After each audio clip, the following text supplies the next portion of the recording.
ఇప్పుడు random blood sugar, semen analysis, diagnostic tests పై 50% discount, ఉచిత IUI మరియు IVF కన్సల్టేషన్, ఉచిత అల్ట్రాసౌండ్ స్కానింగ్ అందిస్తున్నారు. 49 అంటే సంతానం, 49 అంటే సంతోషం. పాపం పవన్ కళ్యాణ్ ఒక ఆట ఆడుకుంటోంది TDP party, Telugu Desam party Pavan కళ్యాణ్ని. ఆయనంతటా ఆయన ఎవరు పవన్ కళ్యాణ్ గారు, నాకు ఈ రాజకీయాలు వద్దు, నేను కళామ తల్లికి సేవ చేసుకుంటాను, ఈ కుళ్ళు రాజకీయాలు నేను భరించలేను, ఈ అప్రతిష్ట నేను మూట మొయ్యలేను, ప్రజాసేవ చేద్దామని వచ్చాను, ప్రజలు తిరస్కరించారు, అయినా సరే కొంతకాలం వేచి చూద్దాము, ప్రజలకి సేవ చేద్దామనే ఒక భావం ఉన్నవాడిని గనక, అంకిత భావంతో పనిచేయాలి ప్రజలకి అనుకున్నవాడిని గనక ఇంకా రాజకీయాల్లో కొనసాగుతున్నాను. అయినా సరే నేను నమ్ముకున్న వాళ్ళు, నేను నమ్మిన పార్టీ నా మీద, నా కుటుంబ సభ్యుల మీద గతంలో నా తల్లిగారితో సహా, నా అన్నగారితో సహా నా కుటుంబ సభ్యులందరి మీద కూడా దుష్ప్రచారం సాగించారు. ఆ పార్టీలే కాకుండా వాళ్ళకి ఆ పార్టీ మద్దతు ఇస్తున్నటువంటి పచ్చ మీడియా కూడా మా కుటుంబ సభ్యులందరి మీద కూడా దుష్ప్రచారం సాగించాయి. పవన్ కళ్యాణ్ గారి గురించి తెలిసిన వాళ్ళు ఎవరు కూడా ఆయన చేస్తున్న రాజకీయాలని హర్షించడం లేదు. ఇంకా ఎన్నికలు 4 నెలలే ఉన్నాయి.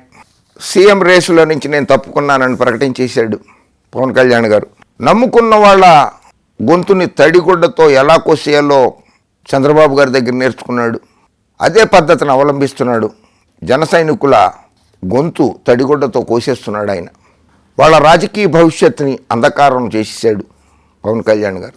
జనసేన పుట్టినప్పటి నుంచి ఇప్పటి వరకు జనసేన జెండాని మోస్తున్నటువంటి అమాయక జన సైనికులతోటి బహుజన సమాజ్వాదీ పార్టీ జెండా మోయించాడు, కమ్యూనిస్టుల పార్టీ జెండా మోయించాడు, భారతీయ జనతా పార్టీ జెండా మోయించాడు, ఇప్పుడు తెలుగుదేశం పార్టీ జెండా మోయిస్తున్నాడు. ఇలా ఎన్ని పార్టీల జెండాలు మోయిస్తాడో వాళ్ళ భుజాలు మోసి మోసి మోసి పాపం జన సైనికులు, వీర మహిళల భుజాలు నొప్పులెక్కుతున్నాయి. పవన్ కళ్యాణ్ గారు కొంచెం ఆలోచించండి. పవన్ కళ్యాణ్ గారికి చాలా దగ్గరగా ఉండి ఆయన మనస్తత్వం బాగా తెలిసిన వాళ్ళందరూ కూడా ఆయన్ని వదిలేసి వెళ్ళిపోయారు, దూరంగా వెళ్ళిపోయారు. ఆయన ఎటువంటి మనస్తత్వం అన్నది వాళ్ళు వీడియోల ద్వారా కూడా చెప్తూనే ఉన్నారు, ప్రజలకు వివరిస్తూనే ఉన్నారు. పవన్ కళ్యాణ్ని జనసేన పార్టీని అటు ఆంధ్రప్రదేశ్లో ఇటు తెలంగాణలో ఓడించింది చంద్రబాబు నాయుడేనని, చంద్రబాబు నాయుడు పార్టీ కార్యకర్తలేనని, పచ్చ మీడియానే అని తెలిసిన వారు జన సైనికులు, వీర మహిళలు జనసేన పార్టీ ఆఫీస్ దరిదాపులకు కూడా వెళ్ళడం లేదు ఈ రోజుల్లో. ఎవరి దారి వాళ్ళు చూసేసుకుంటున్నారు, ఒక్కొక్కరుగా విడిపోతున్నారు. చంద్రబాబు నాయుడుకి కావాల్సింది కూడా అదే. పవన్ని ఏకాకి చేయడమే చంద్రబాబు లక్ష్యం. జనసేన పార్టీ ఆఫీసులో పనిచేశారు సందీప్ గారు, 10 సంవత్సరాల పాటు పనిచేశారు. ఆయన మెగా కుటుంబం కోసం, పవన్ కళ్యాణ్ గారి కోసం తన శ్రమనంతా ధారపోసాడు, తన తెలివితేటలను ధారపోసాడు. ఆ సందీప్ గారి తల్లి పద్మావతి గారు కూడా జనసేన పార్టీని వదిలేసింది, సందీప్ గారు కూడా పార్టీని వదిలేశారు. అంటే పవన్ కళ్యాణ్ది ఎటువంటి మనస్తత్వమో తెలుగు ప్రజలారా అర్థం చేసుకోండి. తెలంగాణ ఎన్నికల తర్వాత చంద్రబాబు నాయుడు, పవన్ కళ్యాణ్ గారు భేటీ అయ్యారు. ఆ భేటీ తర్వాత పవన్ కళ్యాణ్ గారు ప్రసంగాలు చూస్తున్నా కానీ నేను ముఖ్యమంత్రి పదవి రేసులో లేనని ఆయనంతటా ఆయనే చెప్పుకున్నట్లుగా కూడా అనిపిస్తోంది. తెలుగుదేశం పార్టీ ముఖ్యమంత్రి పదవి పవన్ కళ్యాణ్కి కట్టబెట్టదు, అది ఆయనకి చాలా లేటుగా తెలుసుకున్నారు ఆ విషయాన్ని. అది జన సైనికులకి, వీర మహిళలకి సంకేతాలు అందించేశారు పవన్ కళ్యాణ్ గారు. తెలుగుదేశం పార్టీ నన్ను ముఖ్యమంత్రిని చెయ్యదు అని.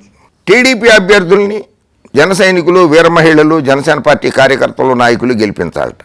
టీడీపీ అభ్యర్థుల్ని ముఖ్యమంత్రిగా చంద్రబాబు నాయుడు గారినో, లోకేష్ బాబు గారినో ముఖ్యమంత్రిగా చేయాలట. కానీ తెలంగాణ అనే ప్రత్యక్ష సాక్షికత తెలంగాణ ఎన్నికల్లో ఏం చేశారు? జనసేన అభ్యర్థులకి ఓట్లు కూడా వేయలేదు వాళ్ళు. తెలుగుదేశం వాళ్ళు కానీ, చంద్రబాబు నాయుడు గారి సామాజిక వర్గం వాళ్ళు కానీ, తెలుగుదేశం పార్టీ కార్యకర్తలు కానీ ఎవరూ వేయలేదు. పొరపాటున కనుక తెలుగుదేశం పార్టీకి ఎక్కువ సీట్లు కనుక వస్తే, జనసేన అసలు సీట్లు గెలవకపోయినా, కొద్ది సీట్లే గెలిచినా, 1 సీటే గెలిచినా, 2 సీట్లే గెలిచినా కూడా పవన్ కళ్యాణ్ని అసలు తెలుగుదేశం పార్టీ పట్టించుకుంటుందా? అది అసంభవం. పరిటాల రవి శిరోముండనం చేయించాడని చెప్పి నా మీద దుష్ప్రచారం చేయించింది పచ్చ మీడియా ద్వారా చేయించింది తెలుగుదేశం పార్టీయే అని చెప్పి ఆయనే చెప్పాడు. ప్యాకేజీ స్టార్ అని చెప్పి నన్ను పిలవడానికి, రాష్ట్ర ప్రజలు పిలవడానికి కారణం కూడా తెలుగుదేశం పార్టీ వాళ్లే, పచ్చ మీడియానే అని ఆయనే చెప్పాడు. పవన్ కళ్యాణ్ గారు 2 సీట్లలో పోటీ చేస్తే, భీమవరం, గాజువాకలో పోటీ చేస్తే 2 చోట్ల ఓడించింది ప్రజలు ఓడించారు. ప్రజలు ఓడించడానికి సహాయపడ్డది తెలుగుదేశం పార్టీ వాళ్ళే. వారు 2024 ఎన్నికల్లో కూడా పవన్ కళ్యాణ్ గారు పోటీ చేస్తారు.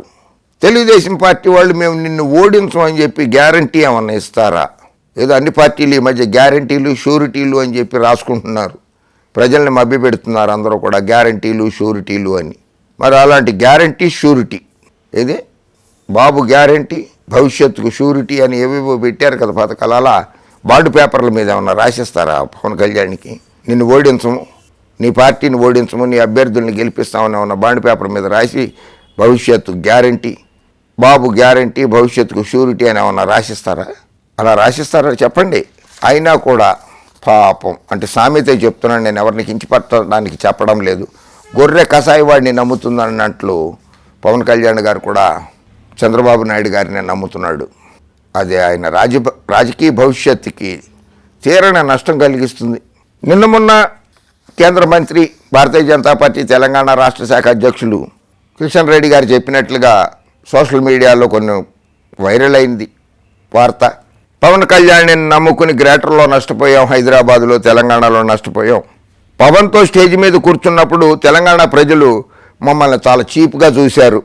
ఆ సంగతి గ్రహించి జనసేన పార్టీతో పొత్తు ఉపసంహరించుకోవాలని అధిష్టానం సూచించింది. కానీ అప్పటికే జరగాల్సిన నష్టం జరిగిపోయింది. సొంతంగా పోటీ చేసి ఉంటే కనీసం గ్రేటర్ హైదరాబాద్ పరిధిలో 4-5 సీట్లు గెలిచి ఉండేవాళ్ళం. కనీసం మా కార్పొరేటర్ల మాట విన్నా కూడా బాగుండేదని అనిపించింది. హైదరాబాద్ వెలుపల కామారెడ్డిలో కావచ్చు, ఆదిలాబాద్ జిల్లాలో 4 సీట్లు కావచ్చు, నిజామాబాద్ జిల్లాలో కావచ్చు, ఒక్క మన రాజాసింగ్ గారిని వదిలిపెడితే మిగిలినవన్నీ కూడా 7 సీట్లు కూడా వాళ్ళు బయటే గెలిచారు. అలా కనీసం గ్రేటర్ హైదరాబాద్లో హైదరాబాద్ సిటీలో మాత్రం పోటీ ఇవ్వలేకపోయాం. గట్టి పోటీ ఇచ్చి గెలుస్తామనుకున్నటువంటి శేర్లింగంపల్లి, ఖైరతాబాద్, కూకట్పల్లి, కుత్బుల్లాపూర్, టాకుత్పుర, ఉప్పల్, రాజేంద్ర నగర్ సీట్లు కేవలం పవన్ కళ్యాణ్ పొత్తుతో కారణంగానే ఘోరంగా ఓడిపోయాం. తెలంగాణలో ఉన్న సెటిలర్స్లో కాపులు, కమ్మవారంతా కూడా మాతోనే ఉంటారని, నాతోనే ఉంటారని పవన్ కళ్యాణ్ బాగా నమ్మించాడు. అయినా మేము నమ్మలేదు. భారతీయ జనతా పార్టీ ఓటమికి నైతికంగా నాదే బాధ్యత అని కిషన్ రెడ్డి గారు అన్నట్లుగా ఓ ప్రచారం సోషల్ మీడియాలో వైరల్ అయింది. దానికి కిషన్ రెడ్డి గారు కౌంటర్ ఇచ్చారు. నేను అసలు అటువంటిది చేయలేదు, వాళ్ళ మీద నేను కేసులు పెడతాను, ఆ కామెంట్స్ నేను చేయలేదని చెప్పారు. తన పేరు మీద సోషల్ మీడియాలో దుష్ప్రచారం, తప్పుడు ప్రచారం చేస్తున్న వారి మీద పోలీస్ కంప్లైంట్ చేస్తున్నానని చెప్పి కిషన్ రెడ్డి గారు చెప్పారు. కానీ వాస్తవంగా జరిగింది సోషల్ మీడియాలో పవన్పై దుష్ప్రచారం మొదలుపెట్టిన టీడీపీ ఎల్లో సోషల్ మీడియా. ఇది వాస్తవం.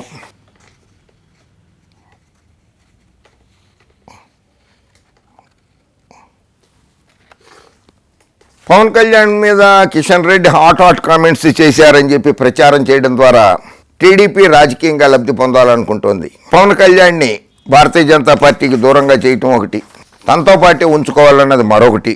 ఇవి కారణాలు. కిషన్ రెడ్డి గారి గురించి మా అందరికీ బాగా తెలుసు. హైదరాబాదులో చాలా మంచి వ్యక్తి, హైలీ ఎడ్యుకేటెడ్, క్వాలిఫైడ్, డీసెంట్గా మాట్లాడతారు ఆయన. అటువంటి కామెంట్స్ చేస్తారని చెప్పి మేము ఎవరం కూడా అనుకోము కూడా. ఇవి అసలు కిషన్ రెడ్డి గారు కేంద్ర అధినాయకత్వం అనుమతి లేకుండా ఎటువంటి మాట కూడా మాట్లాడరు ఆయన. కిషన్ రెడ్డి గారు ఆచితూచి మాట్లాడతారు. కిషన్ రెడ్డి గారు విమర్శ చేసేటప్పుడు కూడా సద్విమర్శ చేస్తారు కిషన్ రెడ్డి. తెలంగాణ ఎన్నికలు ముగిసిన తర్వాత పవన్ కళ్యాణ్, చంద్రబాబు నాయుడు గారి మీటింగ్ జరిగింది. ఆ మీటింగ్లో ఏ పార్టీ ఎన్ని సీట్లు పోటీ చేయాలనే దాని మీద కొంత చర్చ జరిగినట్లుగా కూడా విశ్వసనీయంగా తెలిసింది. నాకు 35 నుంచి 40 సీట్లు కావాలని చెప్పి పవన్ కళ్యాణ్ అడిగినట్లు, చంద్రబాబు నాయుడు గారు ససేమిరా అన్నట్లు కూడా విశ్వసనీయంగా తెలుస్తోంది. దాంతో పవన్ కళ్యాణ్ ఒకంత అసహనానికి గురయ్యారని, అతని అసహనానికి అడ్డుకట్ట వేయాలని సోషల్ మీడియాలో పవన్ కళ్యాణ్ మీద తెలుగుదేశం పార్టీయే ఇటువంటి దుష్ప్రచారాన్ని మొదలెట్టిందని తెలుగు ప్రజలు అనుకుంటున్నారు. ఇంకో విషయం ఏంటంటే, జన సైనికుల్ని, వీర మహిళల్ని జనసేనను వదిలేసి తెలుగుదేశం పార్టీలో చేర్చుకుంటే ఆయనకి ప్యాకేజ్ ఇవ్వాల్సిన అవసరం కూడా ఉండదు పవన్ కళ్యాణ్కి. ఆయనంతటా ఆయనే రాజకీయాల నుంచి తప్పుకునేలా చేసేయచ్చు మనం అనేటువంటి దురుద్దేశంతో తెలుగుదేశం పార్టీయే ఈ విష ప్రచారాన్ని మొదలెట్టిందని చెప్పి కూడా విశ్వసనీయ వర్గాలు, రాజకీయ వర్గాలు, ప్రజలు కూడా అనుకుంటున్నారు. ఇవన్నీ జరిగిన ఒక ఎత్తు అయితే ఆయన కూడా కొన్ని తప్పిదాలు చేస్తూనే ఉంటాడు పవన్ కళ్యాణ్ గారు. తుఫాను బాధితుల్లో పరామర్శకు వెళ్ళాడు, రైతులకి అభినందనీయం. పంట పొలాలు చూశారు. ఇటువంటివి ఆయనంతటా ఆయన సన్నిహితులు ఫోటోలు రిలీజ్ చేసినా ఎవరు చేసినా కూడా దాని మీద విపరీతమైన కామెంట్స్ వస్తాయి. ఏదైనా వాసన చూడాలనుకున్నప్పుడు ముక్కుకు మాస్క్ పెట్టుకుని ఎవడైనా సరే వాసన చూస్తాడా? ఈయన రైతుల తడిసిపోయిన వడ్లని ధాన్యాన్ని ముక్కుకి మాస్క్ కట్టుకుని మరీ వాసన చూస్తున్నాడు ఈయన పవన్ కళ్యాణ్ గారు.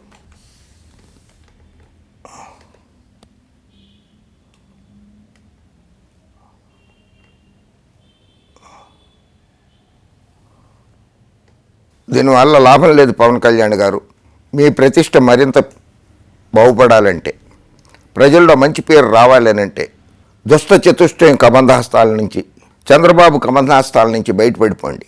మీతో పాటు 170 మందికి, మీరు మీ కుటుంబ సభ్యులు, నాగబాబు గారు, మీరు, హైపరాది గారు, ఇంకెవరన్నా ఉన్నా సరే అందరూ కలిసి వాళ్ళు పోగా 170 మందికి మీరు సీట్లు ఇవ్వచ్చు. 170 నియోజకవర్గాల్లో మీరు పోటీ పెట్టచ్చు. మీరే పోటీ పెట్టండి. మీ ఆత్మగౌరవాన్ని, జన సైనికుల, వీర మహిళల ఆత్మగౌరవాన్ని పెంపొందించండి. ప్రజల్లో పలుకుబడి సాధించుకోవటానికి ఒక్కొక్క మెట్టు వేయండి. అంతేగాని చంద్రబాబుకు భజన చేస్తే మీకున్న పరువు మొత్తం బంగాళాఖాతంలో కలిపేస్తాడు చంద్రబాబు నాయుడు గారు. గ్రహించండి. జై హింద్.